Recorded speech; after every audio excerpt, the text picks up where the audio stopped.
I'm going to say this as clearly and as succinctly as possible.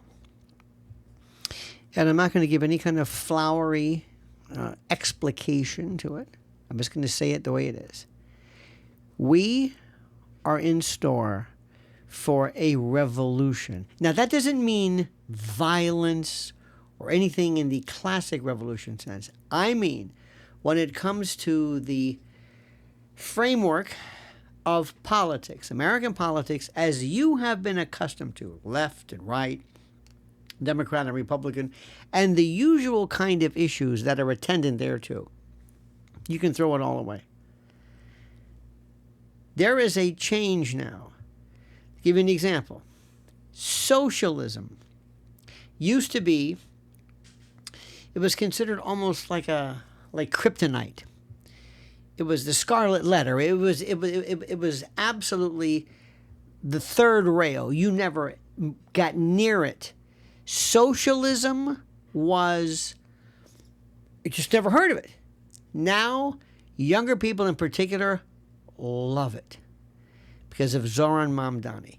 And the Republicans, they're laughing at this. They're thinking these people are stupid. I don't know what this guy has to do to tell you, but he has flipped the switch on this. That's number one.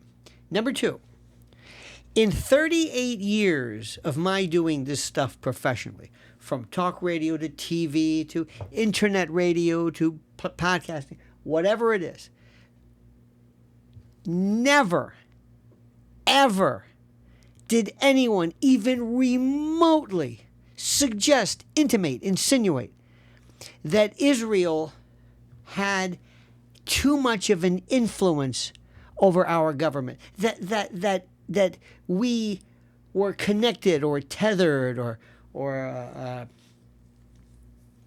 joined at the hip or whatever the framework. You never even, so help me God, you talked around it. You referred to it, maybe using terms like Middle East and foreign entanglements, maybe, but never. Now, it has changed so drastically, whereas it's going to be, in the midterms, the litmus test. Nobody knew what AIPAC was before. Nobody ever heard of it. They didn't know what it was. AIPAC, CPAC, AIPAC, is that thing you put on your nose when you're snoring? Nobody knows the hell what we're talking about. Now, that's it. AIPAC tracker. First question. It's going to be the litmus test. It's going to be the disqualifier. Unbelievable. And the folks who monitored this particular way of thinking up till now just sat back and knew that all they had to do was throw a reference to you as being something, that this was anti-Semitic, and you would clam up. You would look like a bug over a mat. You would just crawl up.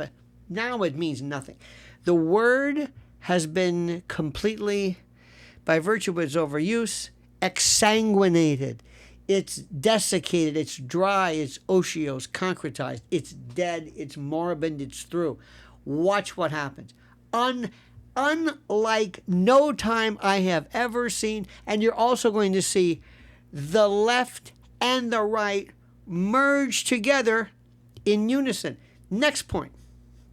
The people who used to be in commentary, analysis, this kind of stuff, either on TV or podcasting, they were left and right, the usual. Again, they just, never the twain shall meet.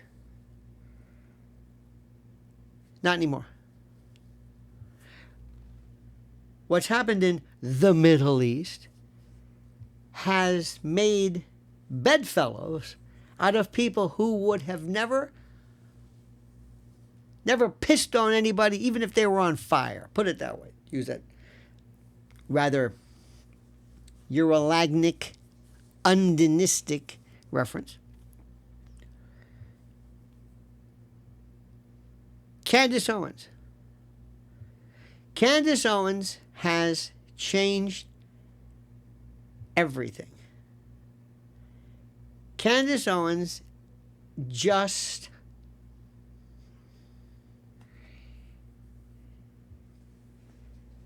when I talk about it, the subject right now is so important. True crime, murder, Charlie Kirk, organized institutional, these leviathans, somewhat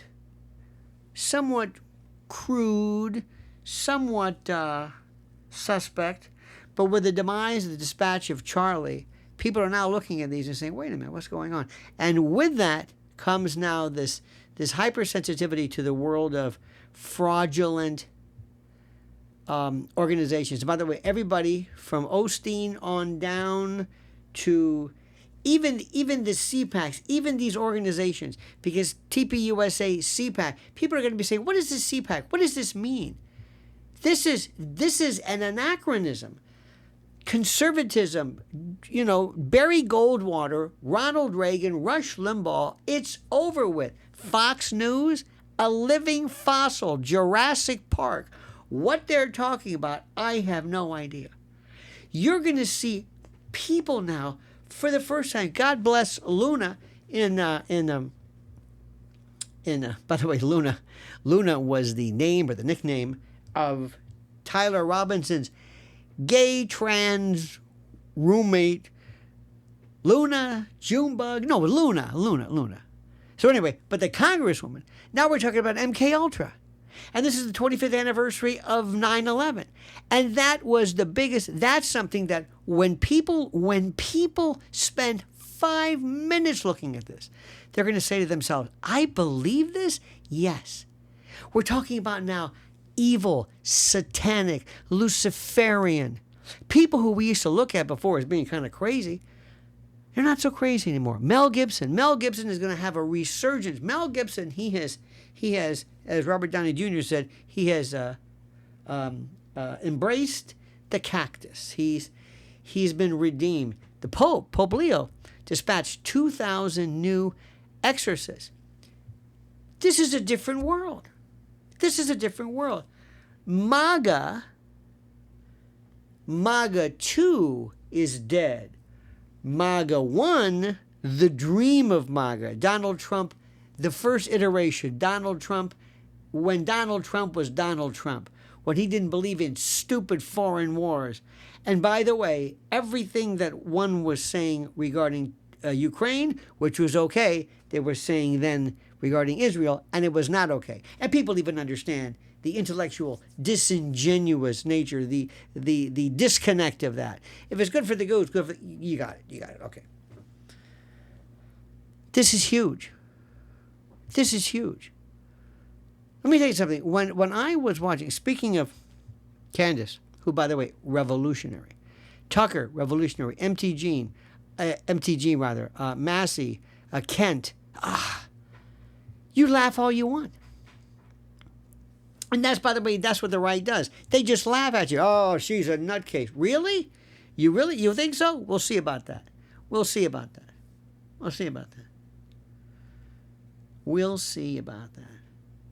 Everybody else, for that matter.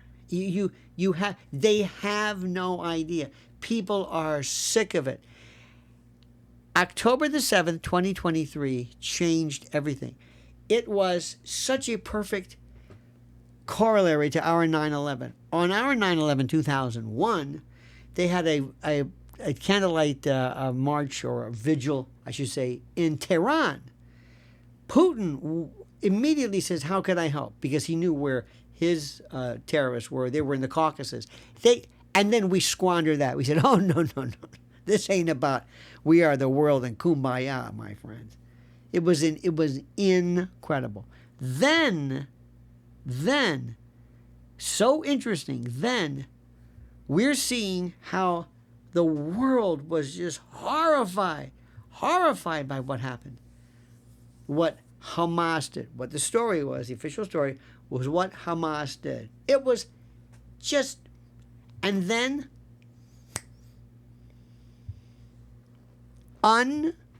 unbelievable how that changed when you saw a level of retribution, retaliation, savagery, inhumanity by definition under the ICC and ICJ, genocide,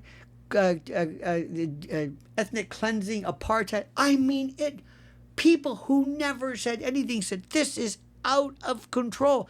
And then all of a sudden, people like the Roger Waters and the Anna Kasparians and Max Blumenthal's and others who were kind of in that, they were over there. Now, they don't sound that crazy anymore. And as I mentioned with Candace Owens, she has Anna Kasparian, who was the moiety of the Young Turks.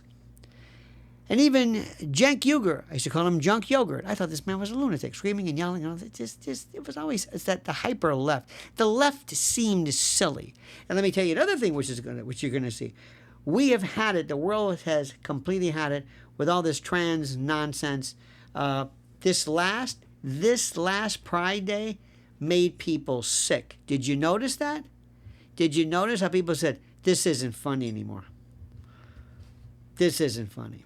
They had dykes on bikes, and pardon my French, but this was, some of the most hideous, horrible people. They look like fists with eyes walking around, just, my God, beanbag chairs with legs, these amorphous, beast-like, horrid, and in front of children.